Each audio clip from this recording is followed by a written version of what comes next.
Olá você, meu amigo, minha amiga aqui do Tec Concursos, beleza? Professor Bruno Lira, e vamos continuar. Vamos continuar o nosso curso de licitações, especificamente no ponto que nós vamos continuar aqui, é o ponto que fala sobre princípios da administração pública, especificamente princípios aplicados na licitação. Princípios aplicados na licitação aqui, lá no artigo 5º, né, pessoal? Artigo 5º da nossa lei 14.133. Gente, é o seguinte. Próximo princípio que nós vamos trabalhar é o princípio da motivação. A motivação é o princípio, pessoal, que vai dizer que os atos administrativos na licitação, quando praticados, aqueles atos de maior relevância que podem causar dano a alguém, esses atos eles devem ser praticados de maneira justificada. Eles devem ser justificados. E a motivação apresenta a necessidade de que esse fundamento deve ser um fundamento de fato e um fundamento de direito. Ou seja, o administrador, o gestor público aqui, na motivação, na licitação, ele deve fundamentar por que praticou determinado ato. Por exemplo, pessoal, vamos supor que o camarada ele escolheu uma proposta para ser a proposta vencedora. Aí ele vai motivar a escolha daquele licitante. Ele vai dizer motivação de fato. A motivação de fato é que esse camarada, esse licitante, apresentou a melhor proposta. Então esse foi o fato que acarretou aquela decisão. A melhor proposta foi do licitante. Motivação de direito. A lei prevê que a escolha da proposta na licitação pode ser a escolha, por exemplo, de menor preço. E o edital dessa licitação determinou que essa licitação iria se reger e iria escolher o vencedor através do critério de julgamento menor preço. Então veja, ele fez uma fundamentação de fato. Qual foi o fato que permitiu aquele ato praticado pelo agente de contratação, por exemplo? O fato que permitiu foi a melhor proposta foi daquela pessoa. Aquela pessoa apresentou o menor preço, aquele licitante. Então foi o fato que permitiu o ato administrativo. Qual foi o fato, qual foi o direito, qual foi o fundamento jurídico, qual foi o fundamento de direito que permitiu a prática daquela decisão? O fundamento de direito foi a previsão na lei de licitações, artigo tal, e a previsão do edital, cláusula tal do edital, item tal do edital, que permitiu que previa esse critério de julgamento. Então, motivar é isso, dizer qual o fato e qual a fundamentação jurídica que autoriza a prática de determinado ato administrativo aqui na licitação. Ok? Beleza. Essa foi a motivação. Vinculação ao edital. Antigamente, né, pessoal, esse princípio ele era vinculação ao instrumento convocatório. Porque na 8666, nós não tínhamos apenas edital como instrumento convocatório. Nós tínhamos edital e tínhamos carta convite. Hoje em dia não. Não existe mais modalidade de convite. Nós vimos quais são as modalidades, a gente já falou sobre isso. Não tem mais convite. Então, todos os instrumentos convocatórios na Lei 14.133 são apenas edital, não tem outro, somente edital. Então, vinculação ao edital. A vinculação ao edital, gente, ela vai nos dizer que o edital é uma coisa que você já deve ter escutado muito. Ele é a lei, eu vou colocar entre aspas, a lei da licitação. A gente escuta muito isso aqui com concurso, né, gente? Quantas vezes você já não ouviu alguém dizer assim, o edital é a lei do concurso? Aqui é a mesma coisa, o edital é a lei da licitação. Na verdade, gente, o edital não é lei, é um ato administrativo, é uma norma interna. Acontece que o edital, apesar de não ser lei, mas ele tem essa nomenclatura. O edital, gente, ele é, entre aspas, a lei da licitação, porque o edital ele estabelece todas as regras que devem obedecer naquela licitação em concreto, naquele caso específico. Por óbvio, ele deve obedecer à lei de licitações e contratos, é óbvio. Tudo que está previsto no edital tem que estar previamente autorizado na lei de licitações e contratos. Mas é que o edital, professor, então para que é necessário o edital? É porque o edital ele vai trazer o que está previsto na lei e aplicar para aquele caso concreto. Ele vai dizer o que quer. Através do edital, a administração pública ela vai dizer o que está querendo contratar. Então ela vai trazer para o caso concreto as normas específicas que devem ser obedecidas nessa licitação. Tá bom? Esse é o edital. O edital, gente, ele estabelece normas que devem ser obedecidas tanto pelo licitante, mas também pela administração pública. Nós vivemos um Estado democrático de direito, né, gente? O que é um Estado democrático de direito? O mesmo Estado que cria a lei é aquele Estado que se submete a essa lei. O edital é assim. o Estado cria o edital, o Estado estabelece as normas que vão constar no edital, mas ele também se submete a essas normas. Então, vinculação ao edital quer dizer que todo procedimento licitatório deve se sujeitar ao que está previsto no edital, tá bom? Essa é a vinculação ao edital. Ele vai reger todo o procedimento. Aí tem um tópico interessante, pessoal, que eu queria conversar com vocês, é o seguinte: se a empresa oferecer mais do que foi pedido. Pessoal, na vinculação ao edital, nesse edital, deve constar toda a caracterização do objeto da contratação. Então, por exemplo, a administração pública ela quer comprar um carro 1.0, ar-condicionado e direção hidráulica, por exemplo. Esse é o bem que a administração pública quer comprar. Ok. Aí vamos supor que nós temos aqui, para participar dessa licitação, nós vamos ter 3 empresas interessadas, tá?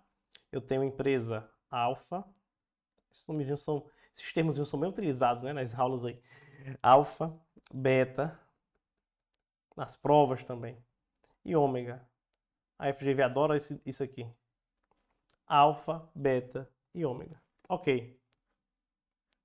Perfeito. Vamos supor, pessoal, que a empresa Alfa, ela vai oferecer uma proposta, e nessa proposta ela diz assim, olha, tem um carro que é 1.0, tem ar-condicionado, direção elétrica, não é hidráulica, é elétrica, e tem vidro elétrico e trava elétrica. Olha que beleza. Tem muita coisa aqui, não tem? Tem muita coisa. Tem até mais do que foi pedido. Ela diz, esse carro eu consigo vender por 50 mil reais. 50 mil. Beleza. A empresa, o fornecedor beta diz assim, olha, eu consigo um carro por exatamente o que você está pedindo. 1.0, ar-condicionado e direção hidráulica. O valor aqui é de 45 mil reais. A empresa Ômega diz assim, não, eu vou fazer o seguinte, eu vou pegar um carro 1.5, ar-condicionado, direção hidráulica, 46 mil reais. Deixa eu colocar um pouquinho mais no canto aqui. 46 mil reais. Pronto. Temos a licitação. E agora? Quem vai ganhar essa licitação, gente?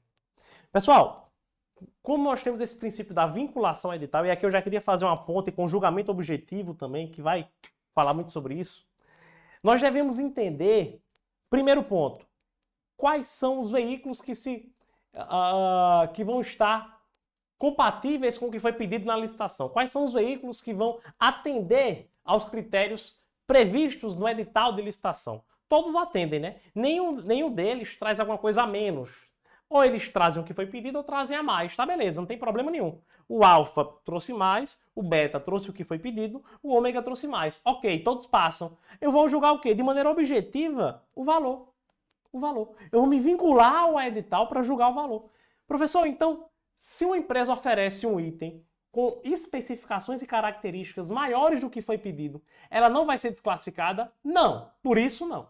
Ela não vai ser privilegiada? Também não. Ela não vai ser nenhum demérito nem um mérito para ela. Não vai ser nenhuma coisa negativa nem positiva. Ela vai oferecer mais? Beleza, só não pode oferecer menos. Mas ofereceu mais? Show de bola, vamos ver o seu preço. Nesse caso, quem vai ganhar é a empresa beta. Ela ofereceu ali o que foi pedido, atendeu esse requisito e foi o menor preço ali. Nesse caso, a licitação, nesse exemplo aqui, seria uma licitação comum do tipo menor preço. Deu para entender? Então isso daqui é o quê? Vinculação ao edital. Eu estou vinculado ao edital. Ela pode oferecer mais? Pode, mas isso não vai trazer nenhum tipo de benefício para ela. Isso também faz uma ponte, como eu falei para vocês, com o julgamento objetivo. O julgamento objetivo vai nos dizer, pessoal, que a administração pública, quando vai julgar um edital de licitação, ela deve julgar de maneira objetiva. Isso significa, gente, que o edital de licitação ele deve prever critérios objetivos de julgamento. Então, nesse edital, além desse edital, pessoal, trazer qual é o critério de julgamento escolhido para aquela licitação, tem que ter no edital, é óbvio. Tem que dizer se é menor preço, se é maior lance, se é melhor técnico com conteúdo artístico, se é técnico preço, maior desconto, maior retorno econômico, tem que ter. Por que tem que ter, professor? Ora, tem que ter para que o licitante saiba qual é a proposta que ele vai apresentar. Saiba o que a administração está buscando, se ela quer um menor preço, se ela quer um maior lance. Então tem que ter no edital de licitação qual o critério de escolha. Além disso, gente, o bem deve ser descrito no edital de licitação de maneira objetiva. De maneira objetiva, tá bom? Então, por exemplo, se a administração pública quer comprar mouse, ela quer comprar mouse, tá? Para os servidores, para as repartições públicas, ok. Quando ela vai comprar mouse, ela tem que descrever exatamente o mouse que ela quer, de maneira objetiva. Ela tem que dizer, olha, tem que ser o mouse, o tamanho tem que ser o tamanho tantos centímetros, tem que ter especificação X, Y, na cor tal. Ela tem sem fio, com fio, tem que descrever. Ela, de maneira objetiva, porque qualquer pessoa que vê aquilo ali sabe qual é a proposta que vai apresentar de maneira objetiva. Não dá ar, não dá espaço para a subjetividade. Ela não pode dizer, gente, assim, ó, eu quero um mouse confortável para as mãos. Ela pode dizer isso? É óbvio que não, pô. Mouse confortável para as mãos. Para mim pode ser uma coisa, para você pode ser outra. Então isso seria subjetividade. Não, ela tem que descrever de maneira detalhada e objetiva o que ela quer. Isso é julgamento objetivo. Puxando para esse mesmo exemplo que nós falamos aqui, ó, objetivamente eu vou analisar se cumprem o que eu estou pedindo e vou julgar o preço de maneira objetiva. Tranquilo? Beleza. Pode ter preferência de marca na licitação, professor?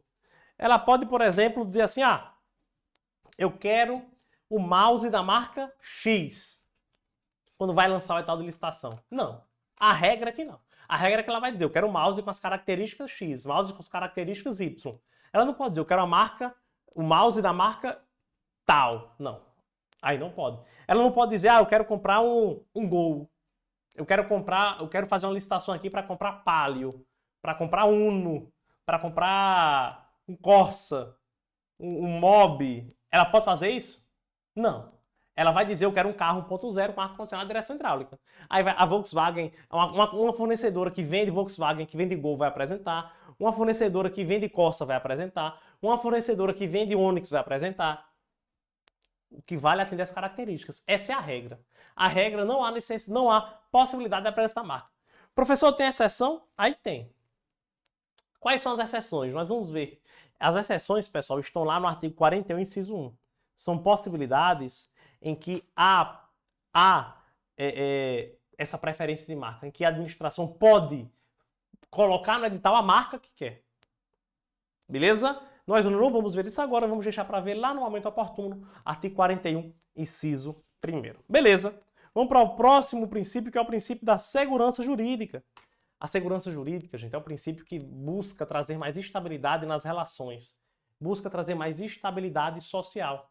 A segurança jurídica na licitação, ela pode ser exigida para que a administração pública, no processo licitatório, gente, ela tome decisões que sejam decisões compatíveis entre si.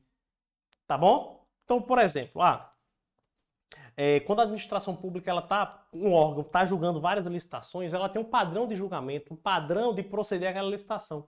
Se é em uma nova licitação, gente, se ela muda bruscamente o modo como ela conduz esse processo licitatório, isso vai causar uma afronta à segurança jurídica. Isso causa uma instabilidade.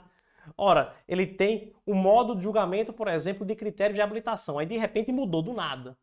Isso causa uma instabilidade, isso causa um prejuízo à nossa segurança jurídica. Então, a segurança jurídica é isso. A administração pública na licitação deve ter uma conduta, um comportamento que vise a trazer pacificidade, que vise a trazer estabilidade nessas relações com os licitantes, tá?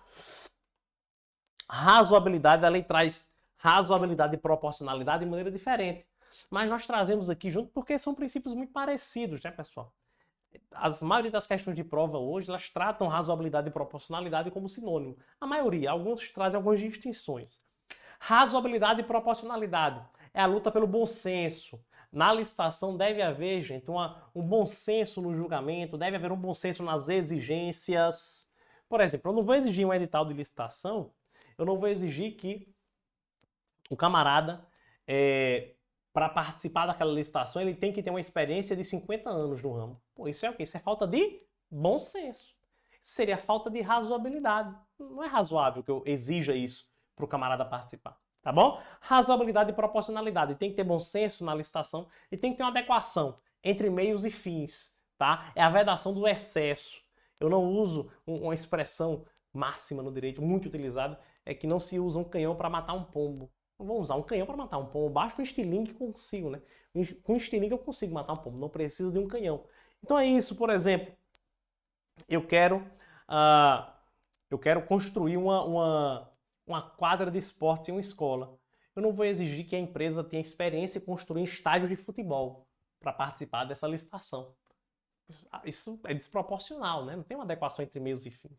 Não tem lógica, tá certo? Quando as questões elas trazerem distinção, e aí pode acontecer a questão, no caso do concreto, você identificar que ela exige de você a diferença entre proporcionalidade e razoabilidade, você vai entender a diferença é sutil, mas entenda o seguinte, a razoabilidade ela vai ter a exigência do bom senso. Ela refere-se à exigência do bom senso. O administrador, o gestor público tem que ter bom senso nas decisões na licitação. A proporcionalidade é uma adequação entre meios e fins. É uma adequação entre meios e fins. Opa. Meios e fins. Pronto. É uma diferença principal entre razoabilidade e proporcionalidade, mas no geral eles são bem parecidos aqui. Celeridade. Pessoal, o processo de licitação ele não pode ser um processo moroso. Não pode ser aquele processo, gente, que tem várias intervenções. Não pode ser um processo em que há uma demora maior do que o razoável, do que o normal. Então, o princípio da celeridade ele diz que a administração pública está muito ligada à eficiência e diz que a administração pública deve levar o procedimento licitatório sem interrupções desnecessárias, sem protelações e que essa licitação deve ser rápida. A ideia é celeridade é isso. É que tem que ter uma certa velocidade, uma certa rapidez na conclusão do processo licitatório. Deve ter uma certa conclusão em um tempo razoável. Não é que vai ser de maneira atropelada, não é que vai ser passando por cima das normas e leis, não é isso. Mas é que tem que ter um tempo de duração razoável, não pode ser um tempo exacerbado, senão a eficiência fica de lado. Beleza? Economicidade está muito ligado aqui também, muito ligado à eficiência, né, que nós vimos lá no início. A economicidade, gente, ela é um princípio que vai nos dizer que a administração pública vai buscar economia na licitação, mas sem abrir mão da qualidade, tá certo? Então, na economicidade, ela busca economia. Então, por exemplo, quando ela vai fazer uma obra, ela busca meios econômicos para fazer essa obra. Ela busca materiais que sejam materiais mais baratos, mão de obra barata e material barato. Meios de execução baratos. Ela busca um custo baixo para realizar uma obra, um serviço, comprar um bem, mas, lógico, sem abrir mão da qualidade. Ela não pode, por exemplo, buscar um material de construção para fazer uma obra que seja um material de construção barato, mas de baixa qualidade. Aí não pode. Tem que ser barato e bom, tá certo? Então, essa é a ideia da economicidade. E vamos finalizar os princípios com desenvolvimento nacional sustentável. O desenvolvimento nacional sustentável, gente, é um princípio que vai nos dizer, ele é finalidade também, interessante isso aqui. A lei traz como princípio, no quinto, e finalidade, lá no artigo 11. E ele vai nos dizer, pessoal, que a licitação, ela vai priorizar, ela tem que obedecer à igualdade, ok? Mas ela vai priorizar o desenvolvimento nacional. É tanto que, por exemplo, como critério de desempate, ela traz lá que a empresa, se for empresa local, ela tem preferência, essa coisa toda. Então, sim, ela vai fomentar o desenvolvimento nacional, porém, sem esquecer dos critérios e normas de sustentabilidade, do apoio à natureza, do apoio ao meio ambiente. Então, a licitação também deve obedecer isso, pessoal. Por isso que prioriza-se, por exemplo, licitações sustentáveis. Existe uma regulamentação a respeito de licitação sustentável. Existe, por exemplo, prioridade para a compra e aquisição de produtos reciclados. É isso daqui, desenvolvimento nacional sustentável. Nós temos que fomentar o desenvolvimento industrial e desenvolvimento econômico do nosso país, mas também não podemos esquecer dos critérios sociais e critérios de sustentabilidade. Esse desenvolvimento nacional sustentável, gente, ele é uma espécie de alinhamento entre critérios econômicos, sociais e critérios da natureza, critérios ambientais. Tá bom? Beleza? É isso aqui. Nós vimos os princípios do artigo 5º que são aplicáveis às licitações. Para finalizar a nossa aula, vamos fazer uma questãozinha sobre isso. E a gente vence o nosso tópico de princípios e já avança para o próximo tópico na aula seguinte. A questão diz assim, pessoal, olha só. Com relação aos princípios a serem seguidos nos processos licitatórios, julgue os itens. Primeiro, o princípio da isonomia implica que a administração observe critérios objetivos. Opa! Será que é isso? previamente estabelecidos, afastando discricionariedade e subjetivismo. É esse mesmo princípio, gente? Não. O princípio que vai falar, pessoal, que a administração tem que adotar critérios objetivos, não é o princípio da isonomia, é o princípio do julgamento objetivo. Princípio do julgamento objetivo, tá? 2. O princípio da publicidade assegura a qualquer interessado acesso às licitações públicas e ao seu controle, beleza? Mediante divulgação dos atos praticados pelos administradores em todas as fases da licitação. Ok. A primeira está falsa e a segunda está verdadeira. Os atos praticados pelos administradores em qualquer fase devem ser divulgados. Tá perfeitinho isso aqui, tá, pessoal? Sem problema nenhum. Aí você fala aqui, vamos só voltar para... Alguém pode pensar, ah, professor, mas você falou do sigilo das propostas. E aí? Quando houver o sigilo das propostas, ele fala que todas as fases aqui devem ser divulgadas, mas isso aqui, pessoal, são os atos praticados pelos administradores. A proposta não é praticada pelo administrador, a proposta é praticada pelo licitante. Então essa proposta fica sigilosa e não é para sempre, é até o momento da sua respectiva abertura. O princípio da legalidade enfatiza que a conduta dos licitantes e dos agentes deve ser, além de lícita, compatível com a moral, a ética e os bons costumes. Aqui não, né, pessoal? Tá errado. Não. O princípio da legalidade, gente, ele diz que a conduta dos licitantes deve ser compatível com a lei. Esse que fala compatível com a moral, com a ética e bons costumes, não é legalidade. Isso daqui seria o princípio da moralidade, probidade. Por isso está incorreto. E quarto, o princípio da celeridade busca simplificar procedimentos e evitar rigorismos excessivos e formalidades necessárias. Ok, a terceira está falsa, a quarta está verdadeira. De fato, gente, a celeridade ela tem essa finalidade, né, de simplificar procedimentos, tornar a licitação mais ágil, evitar burocracias que não são necessárias, que não precisam acontecer. Então tá certo assim sobre o princípio da celeridade. Gabarito aqui vai ser FV. FV estão corretas 2 e 4, gabarito, letra C de casa. Tranquilo, gente? Beleza? Tudo certinho? Olha, espero que eu tenha conseguido tentar aí te ajudar a compreender aí a nossa lei de licitações. Espero que você esteja gostando aqui da nossa didática, da nossa metodologia. Vencemos mais um tópico da lei e vamos partir na próxima aula para a partir do artigo 11. Vamos começar falando ali das questões das finalidades da licitação e partindo para os tópicos seguintes. Combinado? Ok? Espero você na próxima aula. Se você tiver tido alguma dúvida, vou até colocar aqui no cantinho, ó. Nesse cantinho aqui, eu vou colocar o meu Instagram, @profbrunolira. Se você tiver dúvida, você pode me chamar lá e a gente conversa sobre tua dúvida, tá bom? Forte abraço, eu encontro você na próxima aula. Valeu, até breve, até mais. Valeu.